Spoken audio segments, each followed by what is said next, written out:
Most Australians are told the same story from the moment they finish school. Get a job, work for 40 or 45 years, put a bit into super, and then somewhere around 65 or 67, you finally get to live.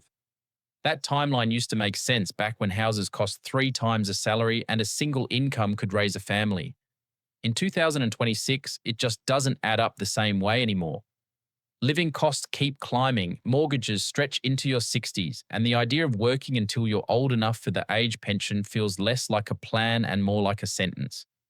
So the question becomes obvious. Is it actually possible to retire early in Australia? And if so, how early are we talking?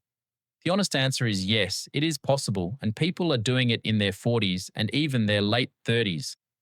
Let's walk through exactly how it works, what the real numbers look like right now, and the steps that move you from paycheck to paycheck into genuine freedom.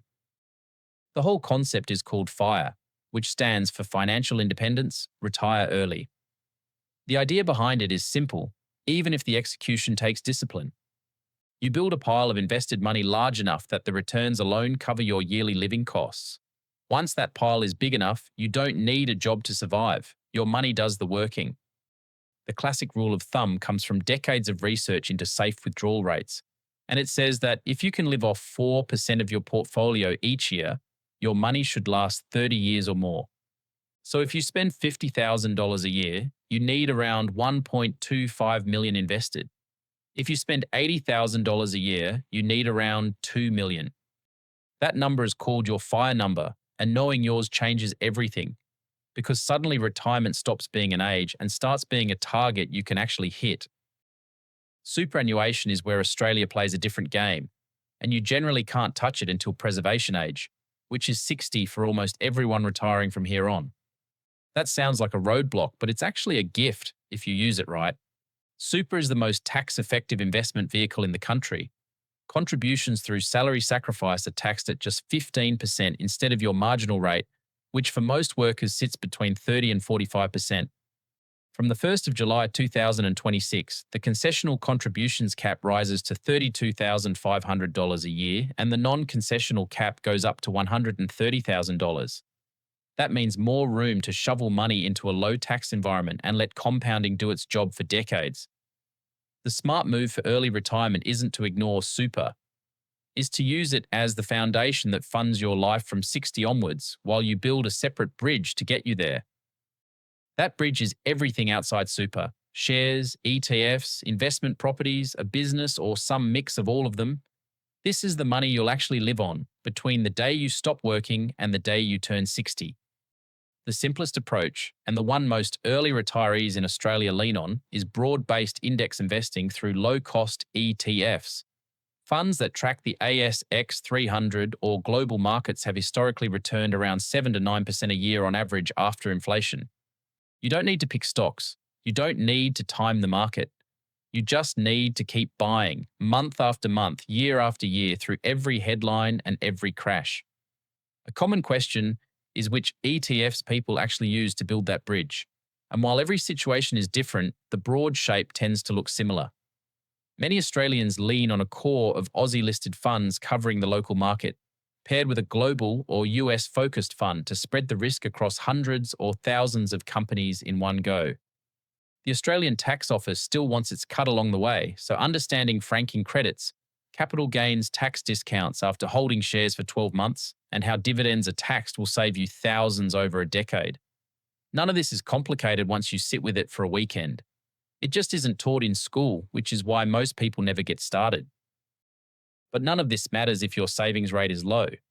The average Australian saves around 5 to 10% of their income.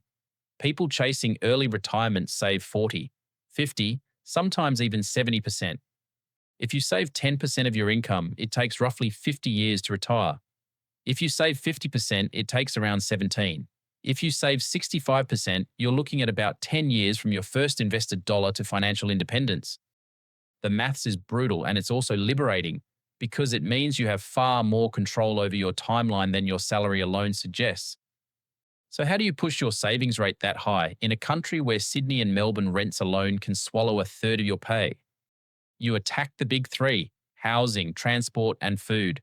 These three categories make up around 60% of the average household budget, so trimming them moves the needle more than any coffee debate ever will. That might mean house hacking by renting out a spare room. It might mean keeping a reliable used car for 10 years instead of upgrading every 3. It might mean cooking at home 5 nights a week instead of ordering in. The income side of the equation matters too. There's only so much you can cut from a budget before you're squeezing blood from a stone, but there's no real ceiling on what you can earn. A pay rise negotiated well, a side business turned into a few thousand extra a month, a certification that bumps you into a higher bracket. These things stack on top of a high savings rate and accelerate your timeline in a way that frugality alone never will. The Australian job market in 2026 still rewards specific in-demand skills, and the gap between average earners and top earners in the same role can be enormous. Treat your career as the biggest asset you own in your 20s, 30s, and 40s, because it's the engine feeding everything else. Debt is the other half of the equation.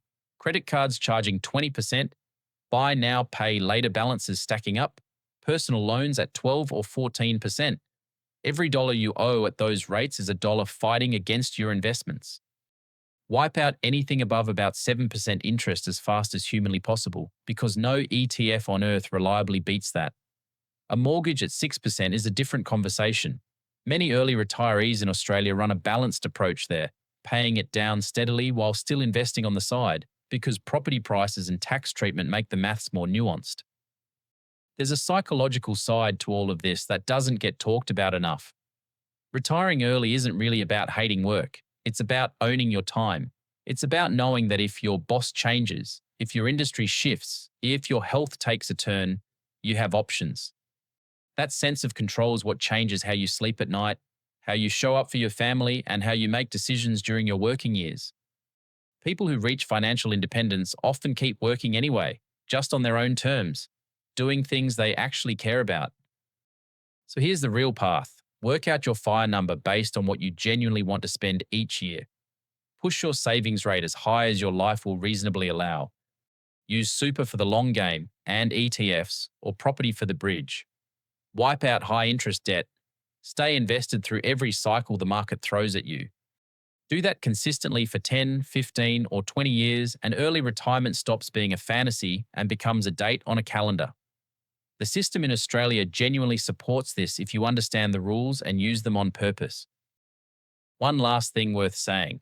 The hardest part of this whole journey isn't the maths or the investing or even the budgeting. It's the patience.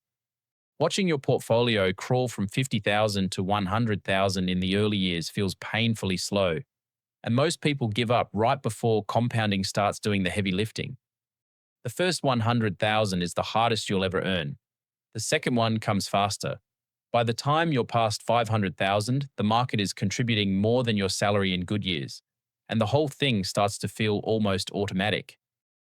If this resonated with you, do me a favor and hit the like button, subscribe to the channel, and turn on notifications so you don't miss the next one. I'll see you there.